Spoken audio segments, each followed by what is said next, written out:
Is my voice clear?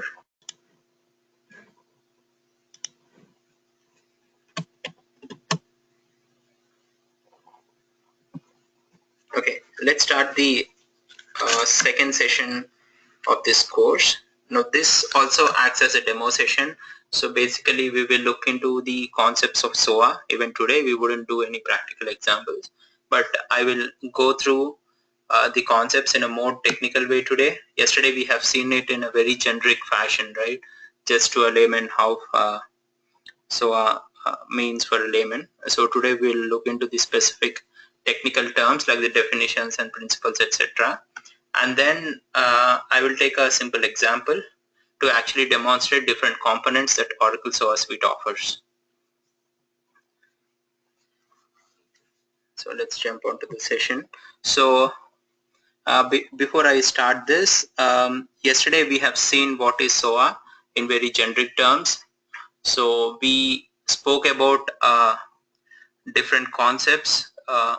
We have seen, we have gone through certain concepts, and we have also observed that if we follow those concepts, what are the advantages we had, and finally concluded saying those principles are nothing but service-oriented architecture.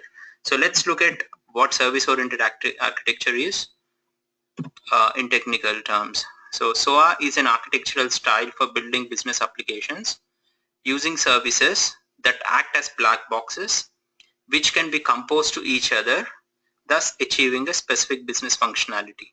So we have seen the same definition yesterday, but it didn't make much sense since we are very new to SOA. Today, if you read this twice or thrice, it makes little sense to you.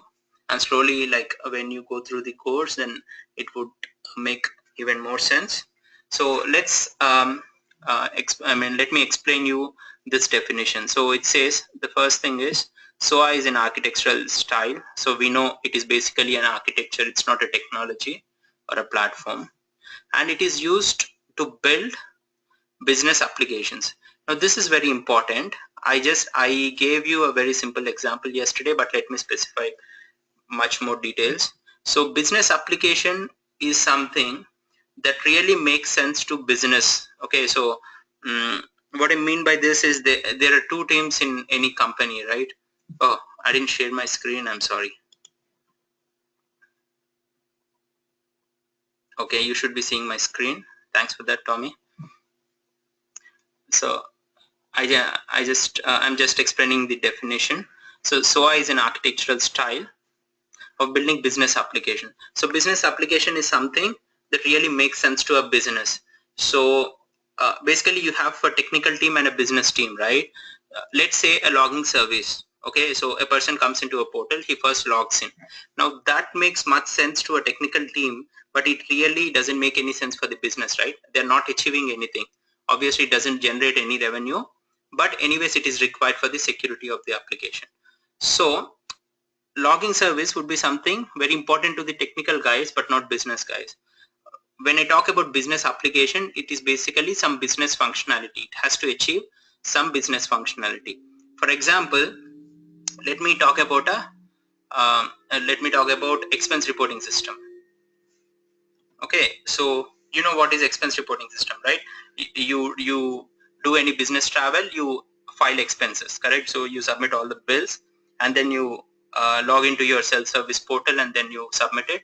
Your manager will approve and then it goes to the finance department, and then finally the amount will be credited to your account. So basically this particular process end to end makes a business meaning. I mean, it gives a business meaning because it is basically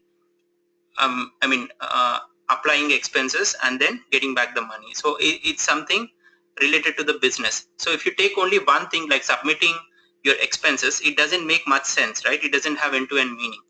Okay, so SOA comes into picture only when there is a business meaning. So you have many services and all the services have to be orchestrated to give a specific business functionality. That is where SOA comes into picture. And the next part says using services that act as black boxes. Now yesterday we have seen how each and every service is really independent of each other, correct? And then what is there within the service, like I mean, we need not tell everyone, right? So the implementation lies within the service, but it exposes only the operations. So basically each and every service act as black box, and which can be composed to each other. Now what is composition? Composition is basically, so the same example, expense reporting system. You have, let's say you, and then your manager comes into picture, and then finance department comes into picture, and then say banking service, which credits the amount into your account, and then it's end. Okay, so let's assume each of this is exposed as a service. So when you compose this in an order, only then it makes sense, right? So this is basically composition, or in other words, interconnecting different services is composition, thus achieving a specific business functionality. Okay, so you have to compose your applications in such a way that it achieves a business functionality. See, the expense reporting system cannot start with you and then the finance department and then banking service and manager, right? It has to be in a specific order. That is where the composition comes into picture. SOA is nothing but a set of standards that make your application more agile, respond quickly to changes, easily maintainable and extendable, cost effective by reusing the existing resources, thus reducing the IT business gap. So we have seen all these one after the other yesterday in our example. So this is kind of a revision to that. Okay, and SOA is not a technology or a specification, but it is just a set of standards or principles, right? So let's talk about all the SOA principles.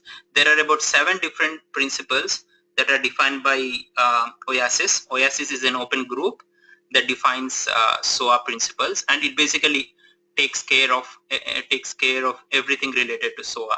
Okay, so they have defined 7 SOA principles. So let's see what are those principles. First one is service contract. Okay, so service contract meaning each of the component within your enterprise has to have a contract. Okay, a contract is nothing but an agreement between interacting services. Okay, so what is an agreement? For a service, an agreement would be something like this. Let's say this is a service for getting the balance amount. Okay, let's say this is get balance is the operation, and the service name is say some service X. Okay, so the contract of this service would be something like this. I mean, you cannot send whatever input you want, right? You can send only a specific input. So it will give you what is the input that you need to send. So basically in this case, the input would be your account number, and then maybe for validation your name, and then address, and the response would be the bank balance, right? So your input and output are specific to this particular operation, correct? So a service contract will tell you what are the inputs and what you can expect, what is the operation name, and if there is any security, like if there is a SAML token you need to pass, or if there is a message protection policy for which you need to generate the key store, whatever it is. So basically it tells you end-to-end details of a particular service. That's called service contract. Okay, so when you say contract, that means the contract will be always same. Okay, so when I am a service provider, I cannot change the service signatures as and when required, because there are hundreds of people who use my service. If I change the signature, obviously everyone gets affected, right? That is the whole reason why we have a contract. Okay, so when there is a contract, I am bound to keep my signature same. Okay, so I can change the implementation within my service, whatever it is, but always the signature has to be same. So that is nothing but the service contract. An example, I mean, how we achieve a service contract, a best example would be WSDL. You know WSDL file, right? Web service definition language. So WSDL file is something which is contract. And the next one is service abstraction. Okay, it says beyond the descriptions of the service, all the internal details are hidden to the external world. Okay, so I'll take another example. Let's say a credit card verification service. Okay, you give a credit card number, it goes to a verification service. Now how it verifies, like what is the logic behind that, what are the databases it checks for checking whether the credit card number is correct or not. All these things are really abstracted. The only thing that is exposed is its operation name, its inputs, and its outputs, right? So we just give the credit card number and it tells you whether it is valid or not. Okay, so the internal implementation is completely abstracted from the outside world. So that is what this says. Every component in your enterprise has to be abstracted. Like you shouldn't tell, or in other words, you need not tell your internal implementations, because everything, every component is individual to itself, like it's not dependent on each other. So that is the reason you need to abstract it. What is the advantage with abstraction? Advantage is that even when I change the logic with internally, my contract doesn't change, so my consumers also would not change. That is the advantage. And the next one is service discoverability. Now the name itself says your service has to be discoverable. Yesterday in our example, we have seen how service registry has simplified our work. Like each and every service, or a general example would be in Yellow Pages, every business would be registered in Yellow Pages, right? What is the advantage? If someone wants to check a business, they can just go to the Yellow Pages. It's kind of an advertising, right? So the same thing here. Each and every component has to be registered somewhere so that it is discoverable. So when it is discoverable, obviously it can be used, right? The whole purpose of components is to reuse. That is the reason everything has to be discoverable, and the way to achieve this is service registry. And the fourth principle is service autonomy. What it says is services should have complete control over its functionality. Okay, so you'd have heard about autonomous universities. Means no one controls it. Everything happens within, whatever decision it has to take, the university itself takes it, right? The same thing here. So whatever logic that needs to be within your service, you take care. No other service will actually decide your functionality. Okay, so if I am a service provider, it's my wish to implement however I want. No one can really touch me. Okay, so, or no one can control me. And the fifth one is service loose coupling. So yesterday we have seen what are the problems with tight coupling.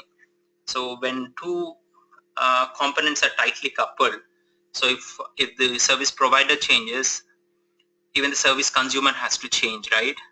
A simple example would be, we all had, let's say I have a machine with Windows XP, okay, and I am good, I am happy with it. I don't want to buy anything. Let's say for some reason Windows stops support for Windows XP and they ask me to buy Windows 8. It gives a free upgrade, but whatever, just for hypothetical situation. Let's say it says all of you just upgrade to Windows 8. Now, since he has changed, since the service provider has changed, I have to change my OS, right? So that shouldn't be there in SOA. That is the reason why we have made all the services loosely coupled. The advantage with loose coupling is even the service provider changes, I don't care, I don't change. Okay, only when I want to change my service, I will change, but my service shouldn't get affected when the other service changes. And the next one is service reusability.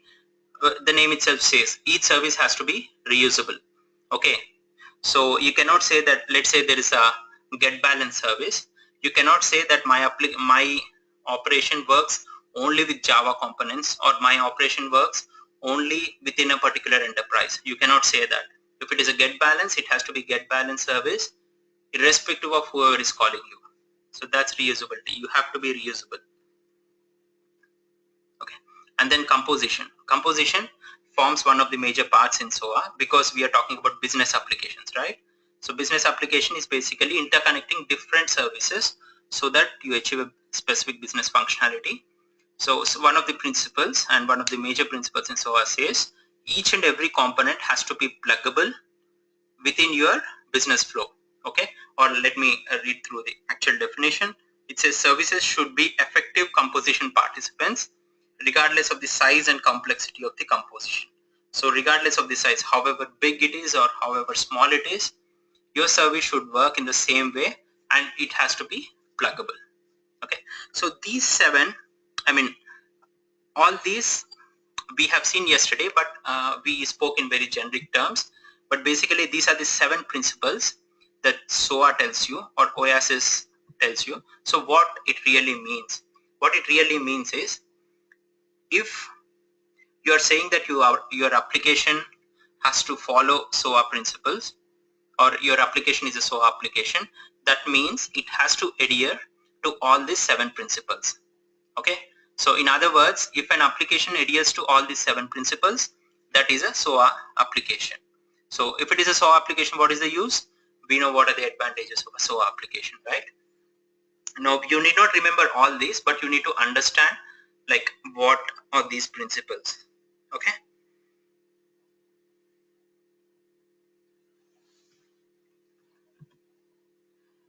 Okay, I forgot one thing. Okay, there is service statelessness. Statelessness is basically like a service shouldn't um, store a state. Okay, let's say if it is get balance, let's say my operation is get balance. Okay, so if someone sends me an account number, I just have to give its balance and that's all. I have to forget that account number. I shouldn't store the account number somewhere. Okay, so basically my every component within a SOA application has to be stateless. So these are the different principles that you need to follow while building a SOA application. Okay, so SOA describes all these standards, right? Or in other words, SOA gives you all these principles, but how do we achieve it? Like, okay, if someone asks me to build a SOA application, I know that I need to follow these 7 principles. Okay, but how do I write the code? Like, I cannot do everything, right? That is where service component architecture comes into picture. Okay, now if you see this almost looks like service oriented architecture, but the only thing is difference is service component architecture. Okay, so basically in this we are talking about the implementation. Service oriented architecture is nothing but principles, right? It is, those are just definitions or guidelines. Now the actual implementation is basically done by SCA, or otherwise called service component architecture. I can give you a very simple example. Like you have, I mean, you all are aware of Java, right? You know the Java spec. Okay, using the Java spec you can write the code. Okay, but after that what you do, like you need a runtime to run it, right? And you need the compiler to compile it first, and then you need a runtime to run it. So all those things actually form the implementation part. Okay, so similarly, a similar analogy here is service oriented architecture gives you principles and the component architecture lets you do it. Okay, so what is SCA? SCA is nothing but a unifying framework for standardizing and simplifying the development, deployment and management of atomic service components, okay, which are following SOA. Okay, so it basically helps you, SCA basically helps you in doing the stuff. Okay, SOA just tells you, SCA does the stuff. SCA provides a model for building applications that leverage SOA principles. Okay, so when you do something on using SCA, so SCA is an implementation specific thing, right? So when you implement a code on an SCA based tool, you are automatically adhering to all the SOA principles. Okay, so that is what SCA makes sure. It provides a model for building your business applications. In simple terms, it is like a platform on which you develop your SOA applications in a more standard, easier and flexible manner. So now we have something on which we can do SOA applications. Okay, so we have someone to help, or we have a tool which you can use to do SOA. Okay, and Oracle's implementation to SCA is nothing but Oracle SOA Suite 12c. Okay, so now you know the difference between service oriented architecture or SOA to Oracle SOA Suite 12c. SOA is nothing but a set of principles, whereas Oracle SOA Suite 12c is nothing but the tool on which you develop, you deploy, and then you run the applications. Okay, so that is what is Oracle SOA Suite 12c. Now, Oracle SOA Suite 12c doesn't only provide all the principles that SOA tells you, it even has its own features, because Oracle also has its own research team, right? I mean, if Oracle provides the basic stuff, there are so many open source technologies that provides you those basic stuff. Oracle has its signature, right? So it has given you many other features over the standard specification. So this is the reason why Oracle is so hot in the market. Like, Oracle is one of the best tools for SOA. I mean, Oracle SOA Suite is one of the best tools in the market for SOA.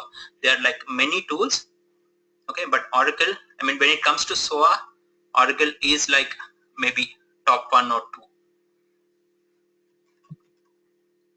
Okay. So before I continue, I will take you through a business use case. So I will first explain you the business use case, and then I will draw a very simple diagram and see what a business requirement really asks you, okay, and how Oracle SOA Suite helps you in achieving that. Now, we all know about expense reporting system, so let's take the same example. So we will talk about this business use case called expense reporting system. How does it work? So an employee basically logs into a portal and then he files an expense, right? So basically, as part of filing expenses, he would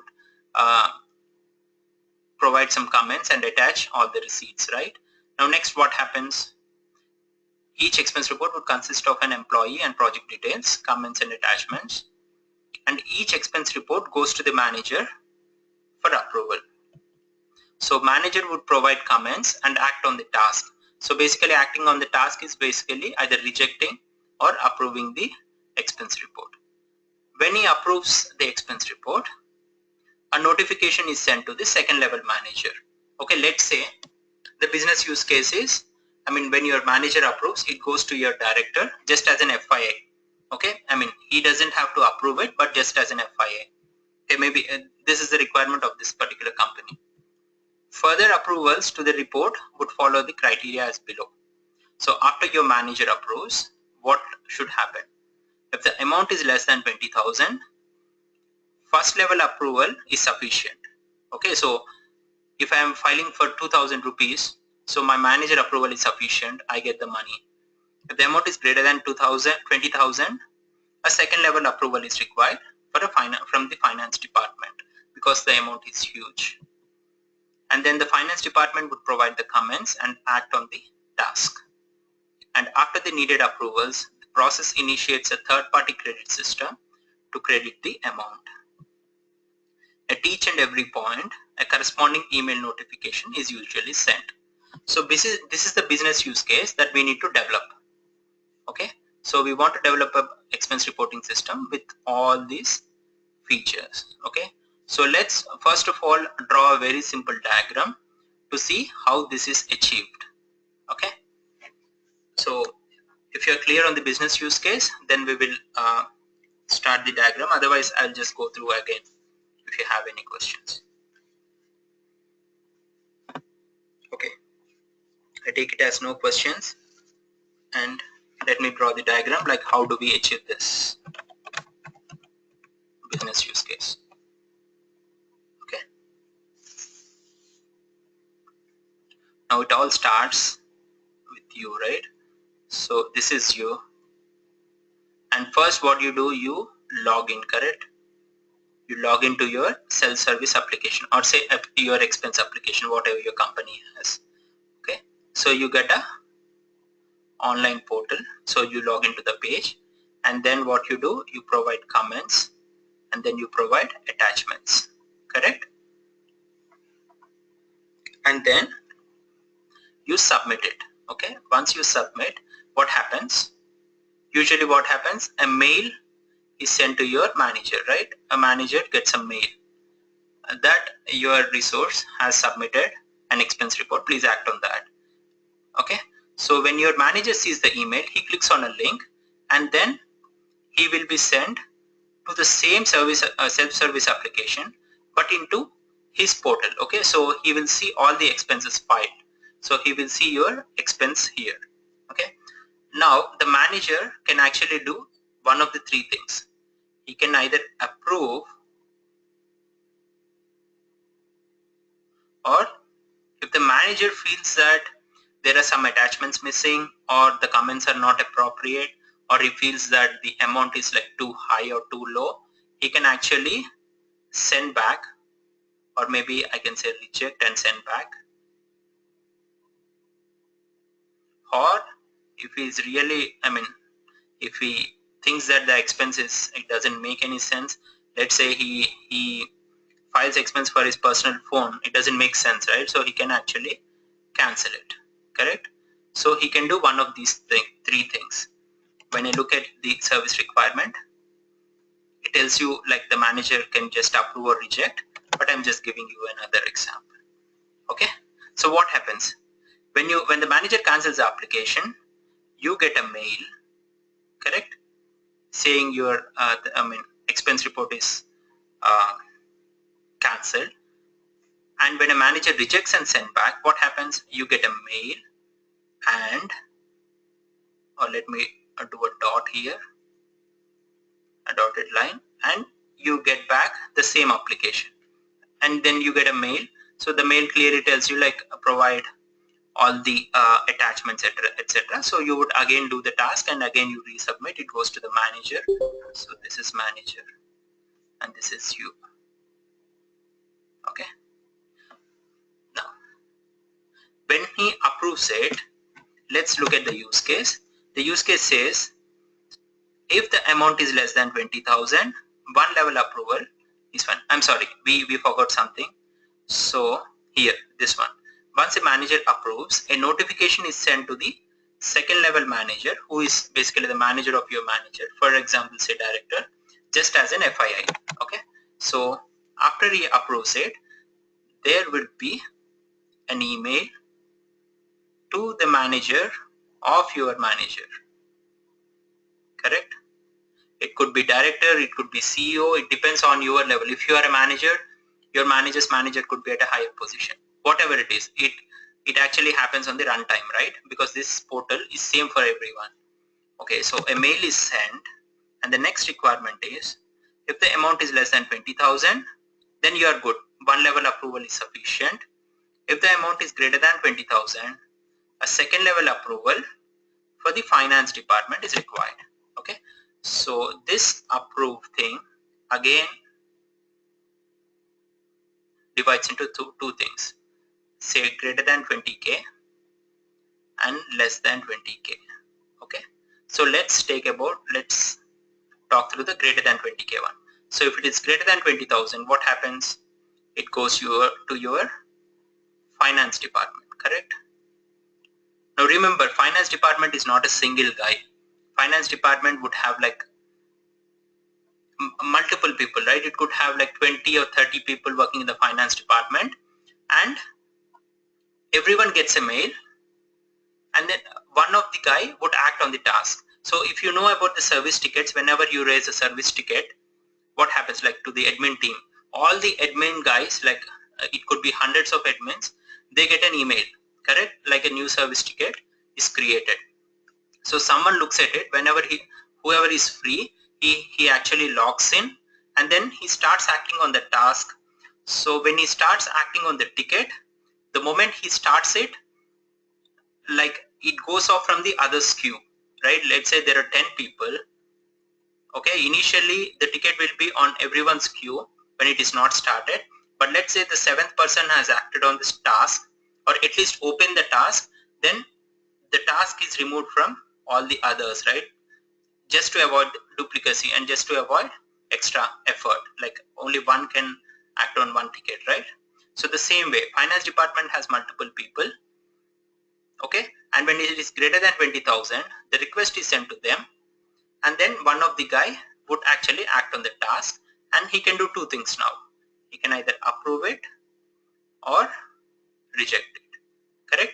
If he rejects, then the person would get an email, and then the process would stop, correct? So let me end it this way. Okay, now if he approves, what happens? After the needed approvals, the process initiates a third-party credit system which ultimately credits your amount. Okay, so when he approves, it calls another service, which is the banking service. It's a third-party service, a credit service.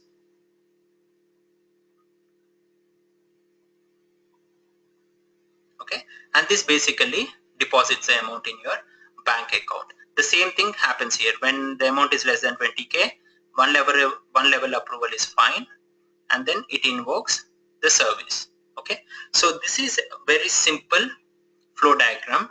I've drawn it in a very simple way so that everyone would understand. I did not do the visual diagram because obviously that is not the point here. So this is our business application, correct? Now this is called a business application because it gives you a complete business meaning end to end, right? It starts from you, it ends at crediting the application, crediting the amount. So it's basically business functionality. Okay, now in order to do this, like what are the various things that are involved in this particular application? Okay, so let's note down one by one what are the different things that you would require in building a business application like this, and then we will talk about SOA. We will look into SOA and see whether SOA really helps us or not. Okay, so let me open a notepad and write down what are the different things that we have here. So by the way, is the example clear to everyone? I mean, this is just a simple business use case that I have taken so that you would understand the different components of SOA. Any doubts, you can stop me at any point.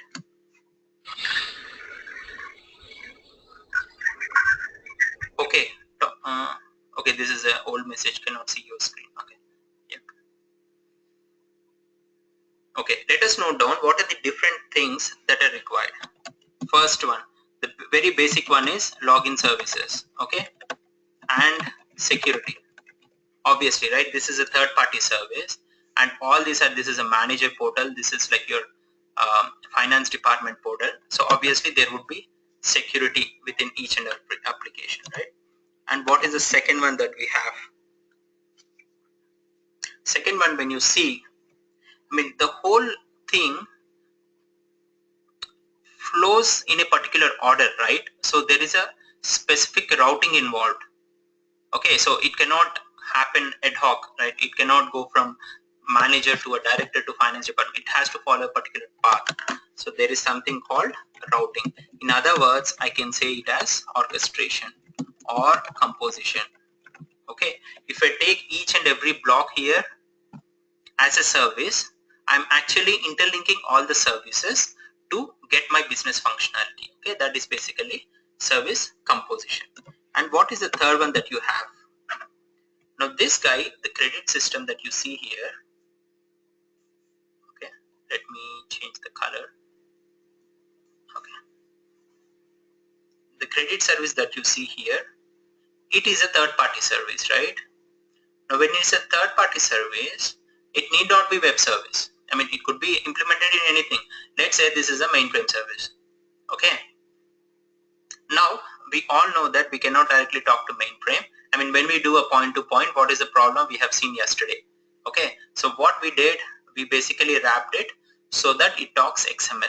Okay, so in other words, we are making this mainframe service as a web service. Okay, so basically what are we doing? We are doing a wrapper code, correct? Wrapper code for all the native applications, okay, or say other technology applications. That is one thing. So we are basically listing out different things involved in this particular thing. Okay, and what is the other one that you have? Now this one is a service. This is a third-party service. Like you give the input, it gives you, it does your work. Now what about these things? Like your manager and then the finance department. These are not simple services, correct? These are not request response things. These are basically human tasks, correct? When a particular task is assigned to your manager, he has to act on it, right? There is no machine that is acting. Like he has to log in and he has to do it yourself. So basically human intervention is there within this application. Okay, now how is human intervention different from a regular service? A regular service is either basically a request response or a fire and forget. It could be something. Now, but in a regular service, you know what would be the output because you know all the logic. Whereas when there is a human intervention, you cannot predict the output because the manager can act on the task. You can think of saying that he can either approve or reject, but there could be another thing. He can just sit and doesn't act on the task. Okay, or it could be another thing wherein the manager goes on a leave for 1 month.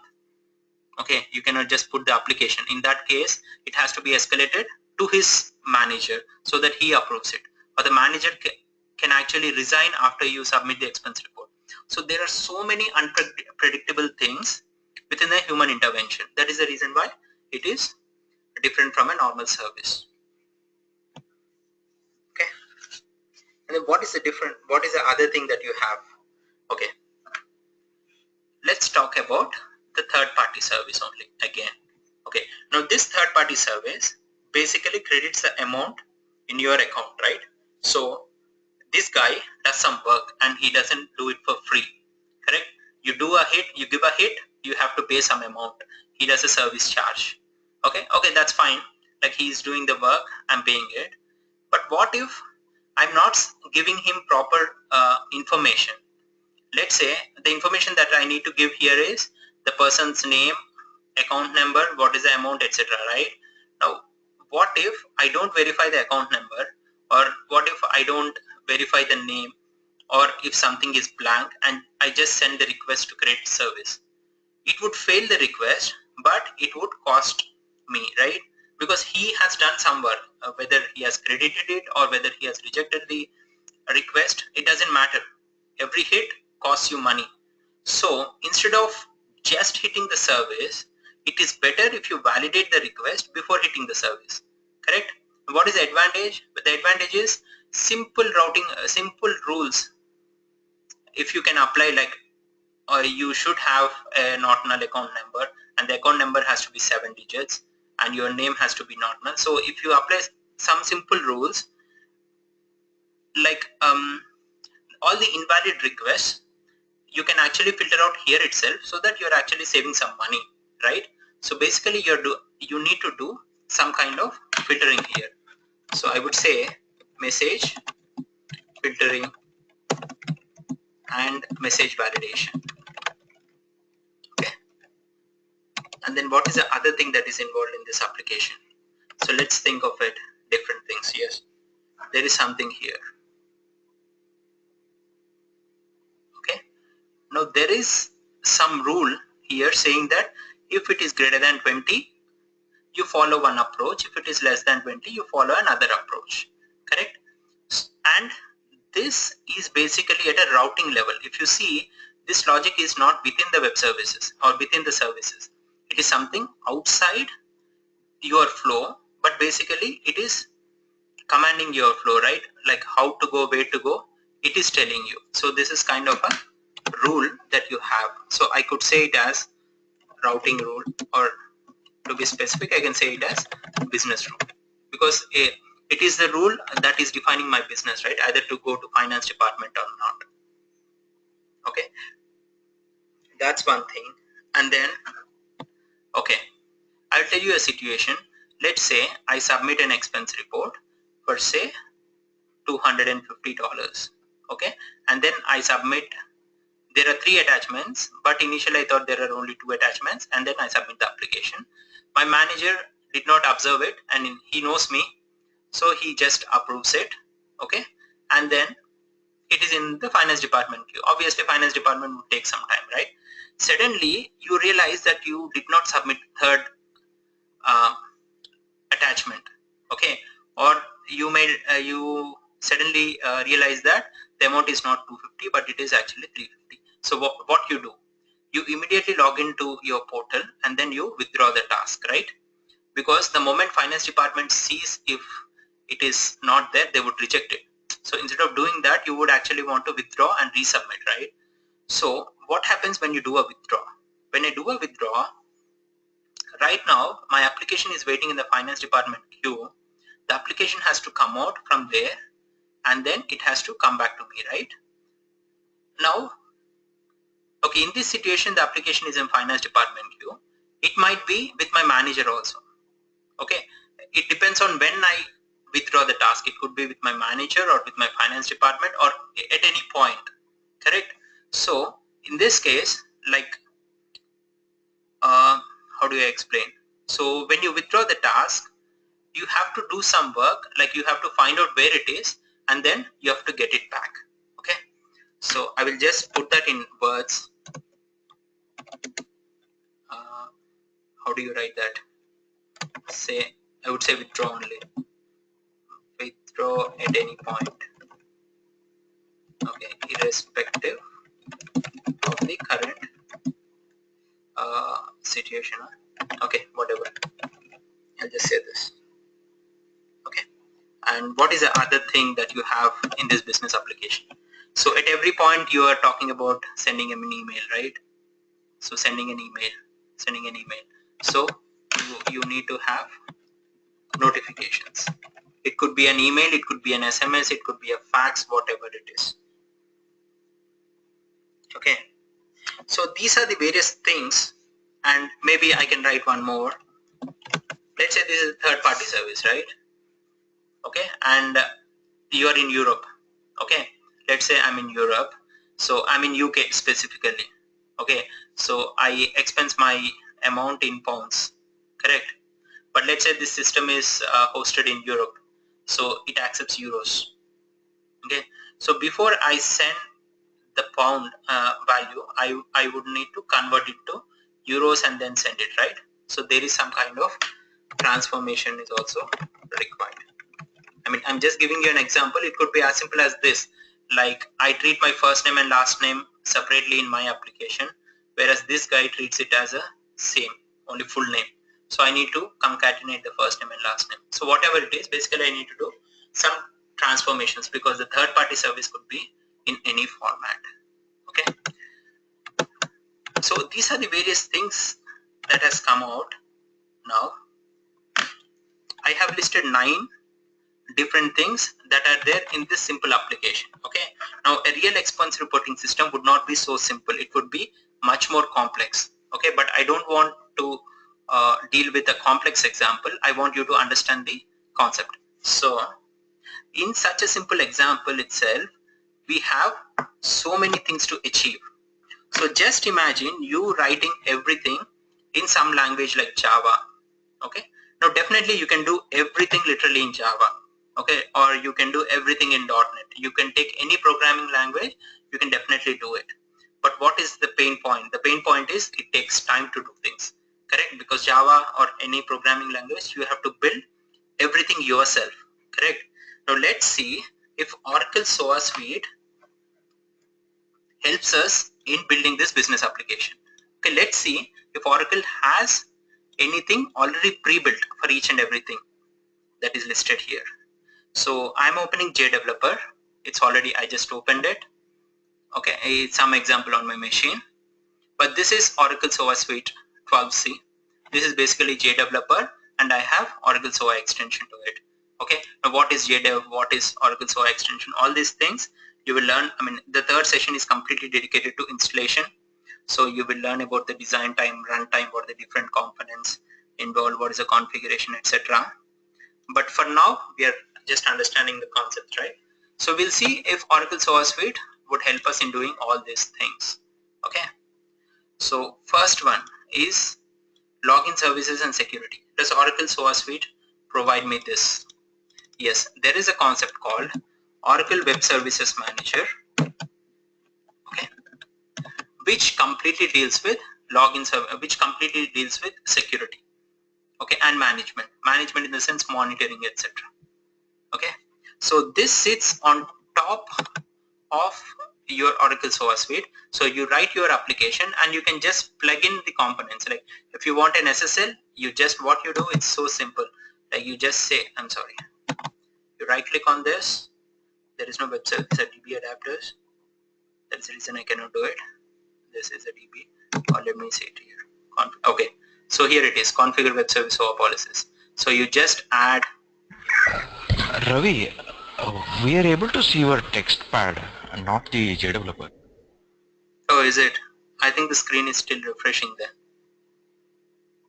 No, I am able to see it. Yeah, even I am able to see.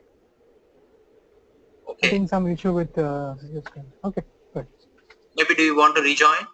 Like we'll wait for a minute, or you just see if there is any refresh button somewhere. Okay, fine. Okay, so let me continue. Like if you miss this section, like you can always recheck it.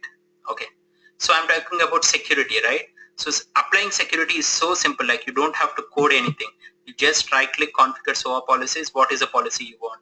Let's say, I mean, in my thing, there are only 5 policies attached, but I can have, or I mean, a SAML with message protection I want. Okay, you just have to just select it and say okay. Okay, and then it automatically comes into your application. So it's so simple. Okay, there is a lock icon here, right? So that tells you that there is some policy on it. Okay, it's so simple. I mean, I do not have connection to MDS. That's the reason I couldn't see it. But that is how it happens. Like you can apply it to your reference or your component or your composite, whatever it is. Okay, so SOA provides you. So it's so simple. You don't have to write all the SSL code, etc. And next thing, routing or orchestration or composition. That does Oracle SOA suite provide a pre-built component. So we have this JDeveloper, and if you look at this, this is called BPEL. Okay, or you can also see it in the component section, BPEL. I already have an implemented BPEL. This is a real-time example, so you can actually see it, how it looks. So this is a BPEL. When I double click it, see, this is all orchestration. What's happening? Like you get a request, you do some assignment, you call another service. In this case, you're calling JDE to get the header, and you're checking if it is valid or not. If it's not valid, you're sending an exception. If it is valid, you're getting the lines again from JDE, and you're doing the transformation, and then you are raising an event. So basically, this is all orchestration, right? Now, what is in this logic? It is not required, but basically, you're doing one after the other. So that is what BPEL does. Okay, so it gives you a pre-built component called BPEL. So let me write it down here. And what is the other one? Wrapper code for all the native applications. Okay, so I have a third-party service in our example, which is implemented in mainframe. Obviously, I cannot talk to mainframe directly, right? I don't know the protocol. So if I can wrap the code in some way so that it speaks XML, it would be great. That's what we have seen yesterday.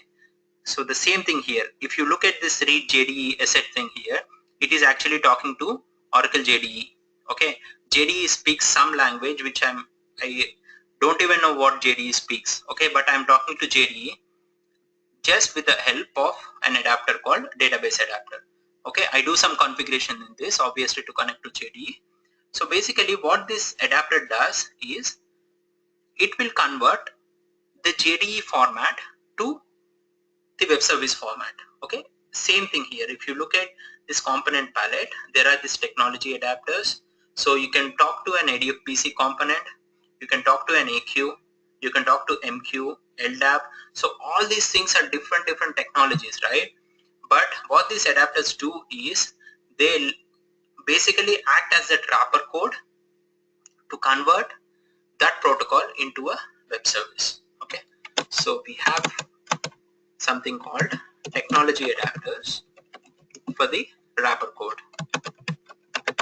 Okay, and the next one is human intervention, one of the most complicated things that you will have to do when you are using a native programming language. Like in Java, if you want to implement human intervention, like it is hell, I can tell you, because there are so many things involved.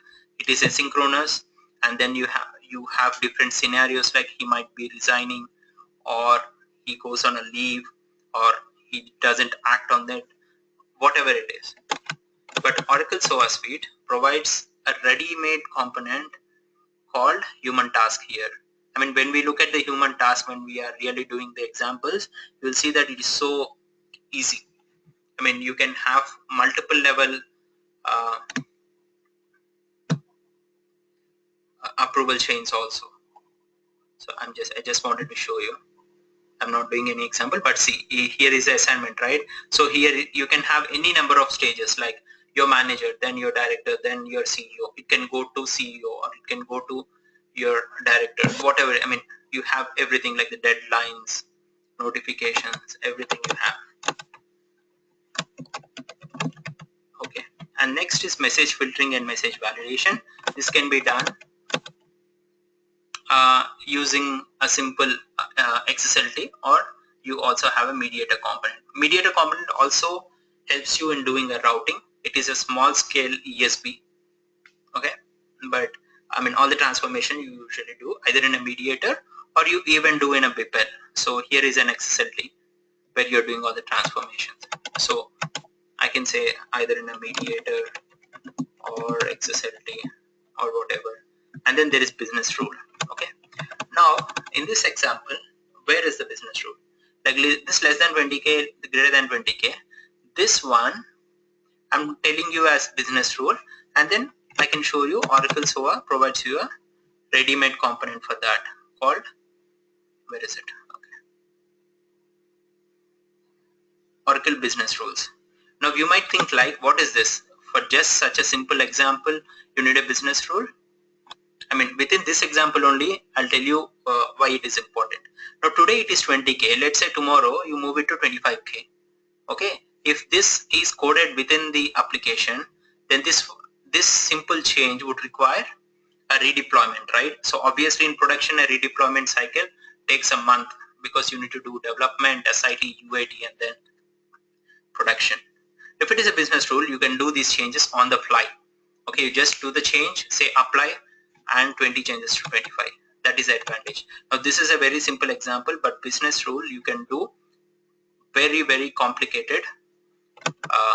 You can define complicated rules in that. So this you have it as a business rule component, and then withdraw at any point irrespective of the current situation. You will use events for doing this. When we really do that, you will know what is the use of an event, but I can show you. So this mark here, this is basically an event.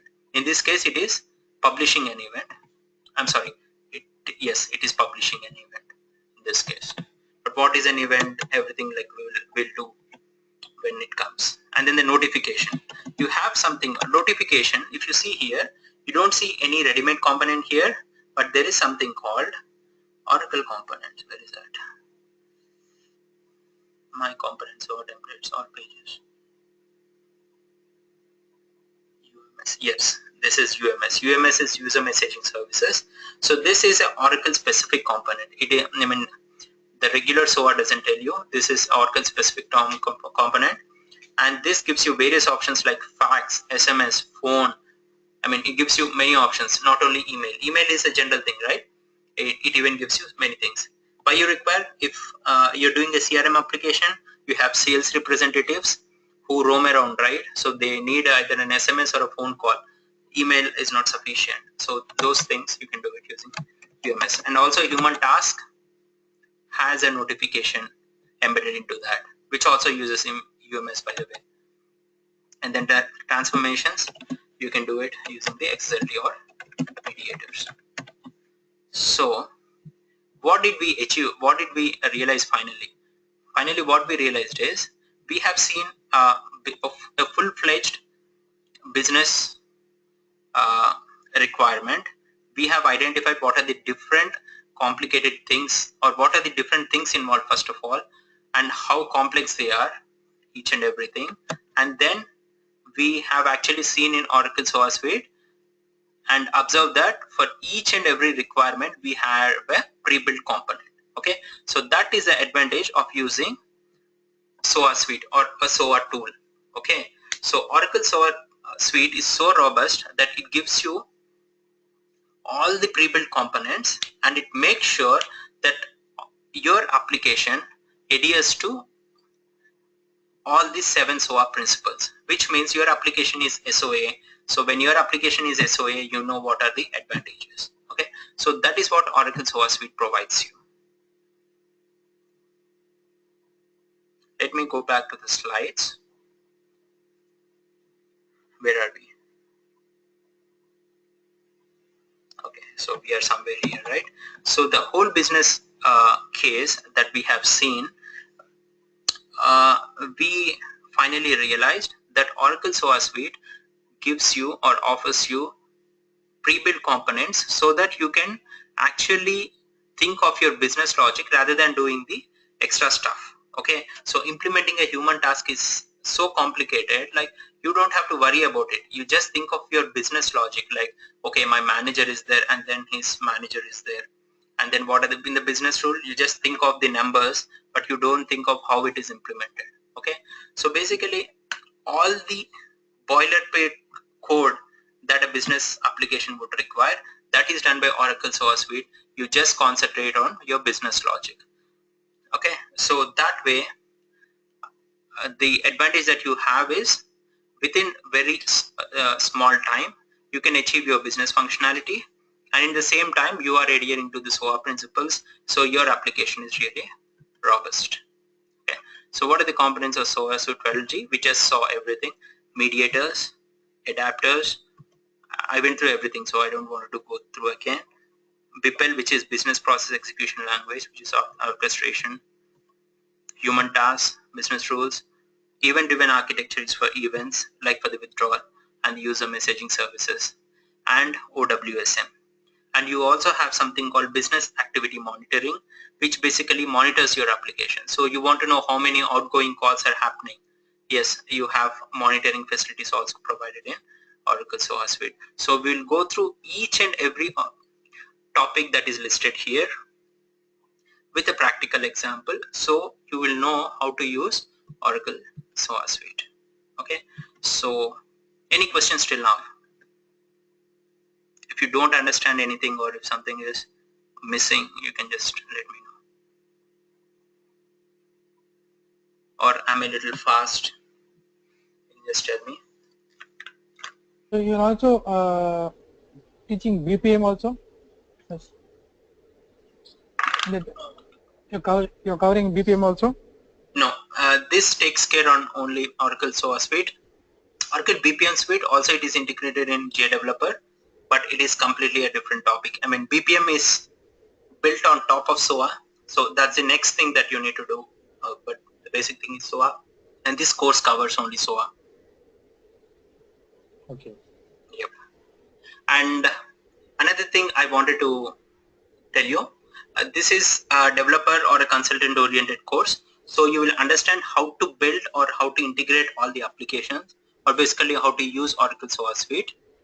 And also you will learn about various admin concepts. Like, I wouldn't say you will learn about all the admin concepts because it is not an administrative course, but I will take you through many admin concepts which you want in your daily work, because I've been doing this since years now, so I know what a consultant would do, what a developer would do, correct?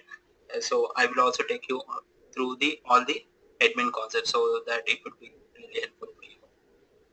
And then I have a question. Will this course cover each and every module? Yes. The next thing, that is what I wanted to take you through after these questions. I'll take you through the course content.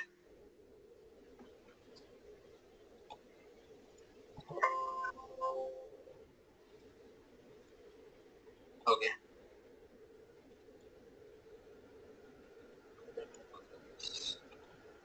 So I'll introduce my blog. So the course content is listed here. As I told you, the first two sessions are just demo sessions. Okay. So you wouldn't see any practical implementation. Third session is about installation. Now installation, why one session for installation? Because SOA is so complicated, like you have so many things. Actually in 12C everything is integrated, like you have a single installation file which you double click and everything is ready. Okay, so we are done, but I actually wanted to tell you like what is the configuration, and I will actually explain you how to install 11G also, because 11G is like you need to do everything, and when you do everything you will know what is inside the SOA, because there are like 5 different installations required and 3 configurations, so you'll know everything. So I'll explain you both 12C and 11G just for the third session. And from fourth session onwards, we'll do on Oracle 12c. So each and every component that I have been telling you, like mediators, adapters, BPL, human tasks, business rules, transformation. So everything we will cover using a practical example. And actually what we do is every example we will reuse it in future, okay, so that you will really understand the advantage of SOA, the reusability. Okay, and we'll also talk about the security concepts. Now this is something that is not told everywhere. So I've been in one of the projects on SAML, so I can actually take you through the SAML implementations, and then with testing. And then there is a concept called service data objects. This is not used in many projects, but it is actually really helpful. It is basically a combination of both ADF and SOA. So I wanted to take you through that because Oracle is encouraging ADF whenever it comes to SOA. That is the reason. And then we also talk about business activity monitoring. It is out of SOA, but I will do an example and I will show you like how do we monitor each and everything. So this is a whole course content. You can, actually when you go through the course content now, it would make little sense to you because you know what each and every component is. So you will know what you will learn. So any questions on what you will learn or what are the different things that you see, you can ask me. One thing I wanted to tell you, we won't go through each and every adapter because obviously, it's not required. There are like 20-25 different service adapters, but the generally used ones like the JMS adapter, file, data source, and even database, and even I can take you through AQ adapters. These are mostly used, like in 90% of the projects only these are used. So I will take you through these adapters, and I can point you to the material where you can learn about the other adapters, but that's very rare. Okay, so that depends on your interest and project work. That is the only thing that we don't cover entirely, like all the 20 adapters we don't cover, but otherwise like each and every component in Oracle SOA Suite we would cover. Any questions you have? We're right on time. Okay, Tommy asked me if there is any reading material. Yes, I'm telling you again, I haven't written any material on myself, but I can actually point you to different material topic wise.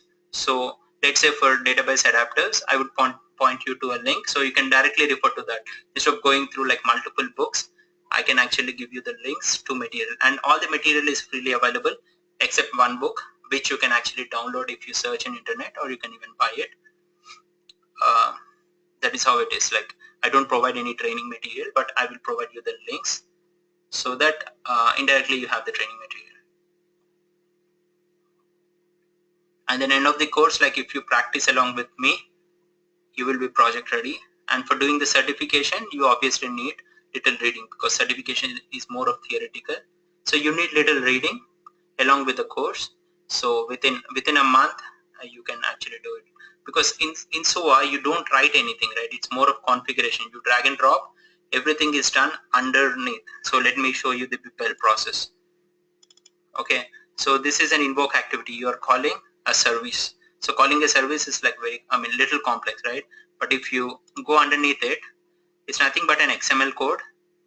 Okay, but SOA tool does it for you. You don't have to do anything. Okay, and even the mappings also, when you do this, like it is all, you just browse everything. Okay, so you just have to know how to configure the tool, how to use the tool, and you're done. That's how SOA is.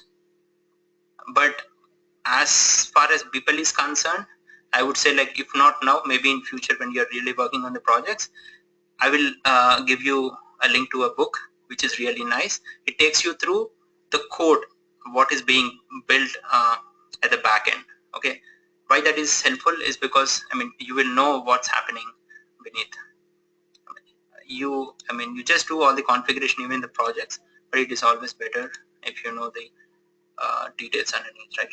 That's my idea. So I'm stopping the recording.